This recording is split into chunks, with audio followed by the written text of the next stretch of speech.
For simply being an attractive woman, you could get invited on a yacht by a superstar. Do you think that the same thing is going to happen to a guy for the mere fact that he's just an attractive male? Are they inviting us to that yacht because they think that we can help the captain drive that fucking boat? No. They're inviting us to that yacht because they want us to shake our ass.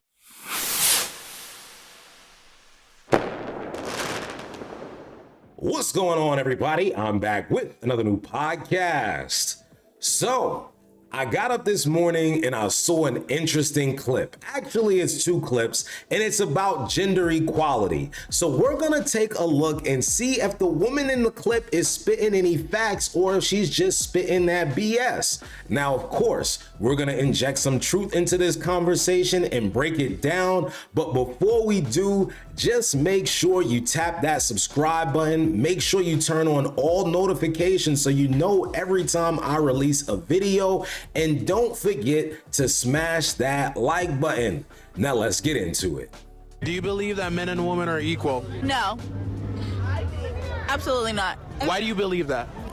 It's facts. Like you see the world now. Like Now I do agree, men and women are not equal, but I would love for her to give some facts to back up her position. that's how it is.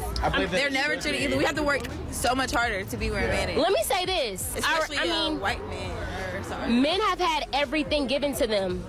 Even when we talk about white men, but even when we talk about intersectionality, like a black male still has the fact that they're a male to fall back on. If men have all of this opportunity and privilege to fall back on, why do we make up 49% of the population, yet 80% of all suicides? You would think the patriarchy would swoop in and help these men out. All right, as a black female, let's not even add in a black female who may be queer.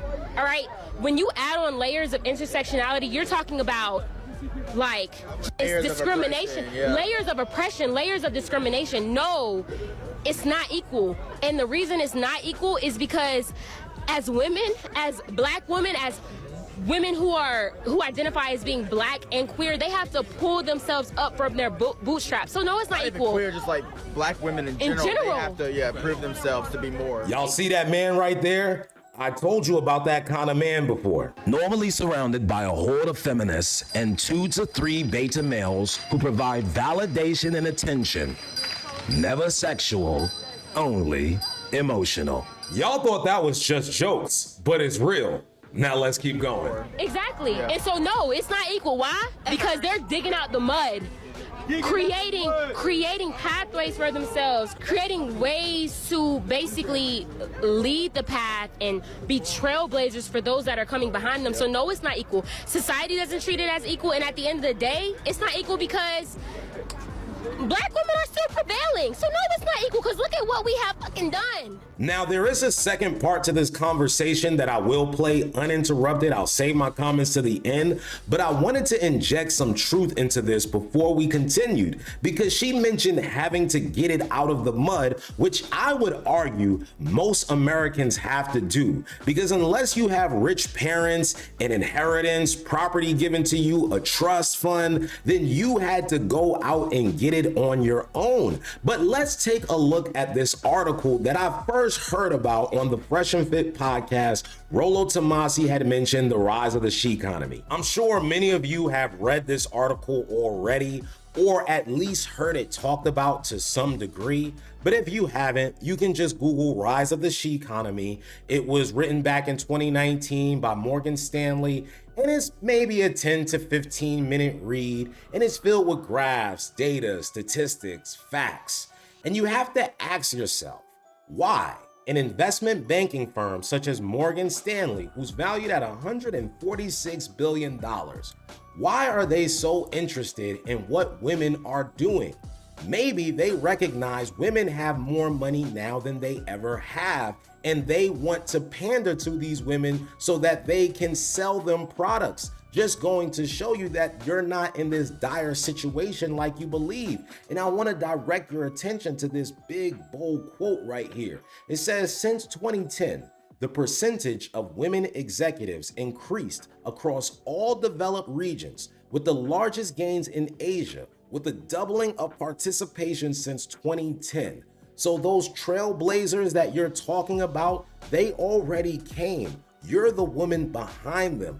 They made it easier for you. So instead of complaining, just go out and do what they did. And you have the largest opportunity. Since she wants to talk about black women and how they're oppressed, let's take a look at this article that was written by Essence. And it was written back in 2020, October 27th. So just about 2 years old. And it reads this right here. According to findings compiled in a study by the National Center for Education Statistics, Black women have been obtaining degrees at a consistently high rate for the last 8 years and counting. Information collected about the higher education among African Americans between 2009 and 2010 shows that Black women accounted for 68% of associate degrees, 66% of bachelor degrees, 71% of master degrees, and 65% of doctorate degrees awarded to Black students during that time frame. So this just goes to show you that Black women have the opportunity right in their hands to advance themselves much more than their Black male counterparts. But here's what happens, and it's not just Black women, it's women across the board. They often choose to go down career paths that are not as profitable as the ones men choose. Now, I know what the next argument is. Well, that's because society encourages men to do this, while it encourages women to only do this, because it's misogynistic, it's the patriarchy, and they hate women.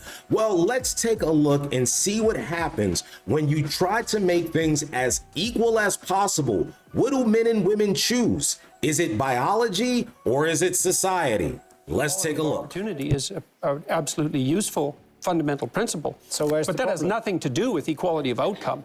Those things aren't even in the same conceptual universe. And to strive for equality of outcome is, well, it's a fool's game and likely to be extraordinarily, it has proved to be in the past, extraordinarily dangerous as well as impossible. So, I mean, one of the things we know, for example, is that, I don't know to what degree it's common knowledge in Scandinavia, but the biggest differences between men and women in the world in terms of temperament and interest are in Scandinavia, and they've maximized as a consequence of your egalitarian policies. What do you mean by that? It means that the more egalitarian your state, the bigger the personality differences between men and women. That's like How do you measure that? How do you know that? Oh, well, psychologists have perfected, at least to some degree, the measure of personality over the last 30 years with very advanced statistical models. And so what you do is you offer men and women well-validated tests of preference and of personality. And you do that all across the world with tens of thousands of people in multi-country samples. And then you look at the difference between men and women, and then you rank order that by wealth and egalitarian social policy. And what you find is the more egalitarian the society, the more different the men and women become. So you're telling me that when you remove as many gender obstacles as possible, when you put things on as level a playing field as you can, men choose things that are typically associated with males and women choose things that are typically associated with females? That's mind-blowing. What's even crazier is there's an article in the Stanford Medicine magazine where they did this study with 34 monkeys. And what they found is the males typically chose things that are associated with men, trucks with big wheels, and the female monkeys chose things that are generally associated with women, plush toys, things that provide comfort. It's almost like biology affects our participation in society. That's a crazy thought.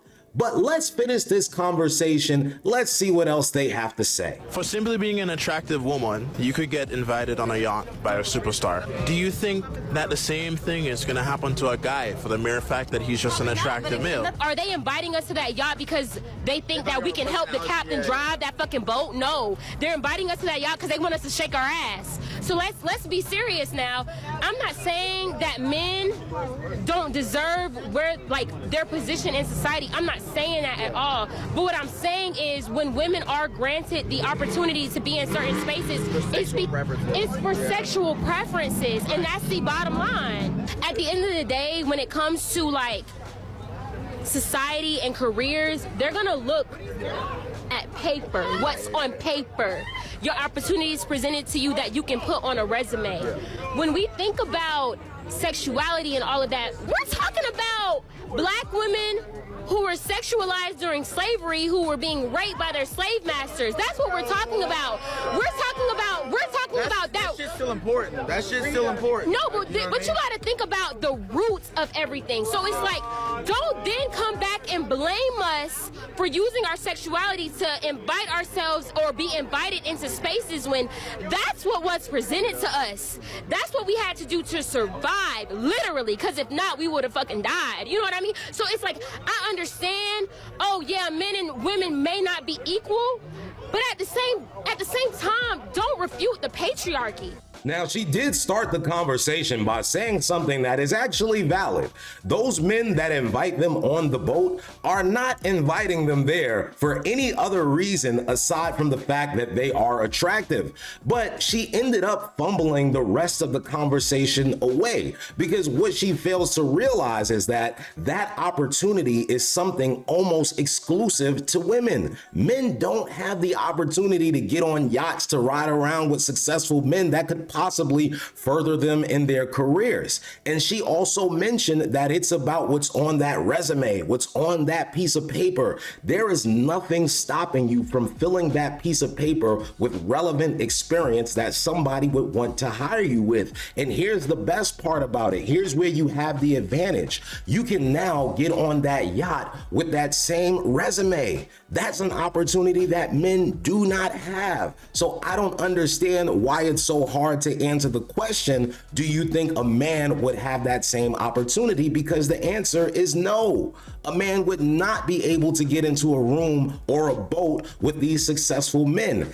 At most, they're going to have to network with men that are in the same position as them, and hopefully they can all help each other to reach their goals. But you have an easy pass straight to the front of the line, and you don't understand that because you would rather sit here and talk about how oppressed you are. She brought it back to slavery days. We are far past that. I understand that some atrocities happen, but there is no other point in history where you would rather be black than right now. Are you gonna go back to the 50s? Are you gonna go back to the 60s? Absolutely not. You are not facing those levels of oppression. And I understand that racist people exist. Absolutely. But that's because ignorance exists. So racism will always exist, but it is not at that level that it used to be, where you can really be held back because of that. It might not make it easier, but you're not gonna have those same obstacles that your grandparents had when it came to dealing with the color of their skin. So you have to ask yourself, why are you in this position? Is it your own mistakes, your own faults? Because 95% of what happens to people, it's because of them. There's not somebody behind the curtain playing with buttons, telling your life to do this or do that. It's you. It's your choices. And the fact that you are a woman that can get invited on a boat gives you more opportunities than the average man. But that's gonna do it for this video. So subscribe to the channel, like the video, and if you guys have anything to say, please leave it in the comments below. And until another time, I'll see you guys later.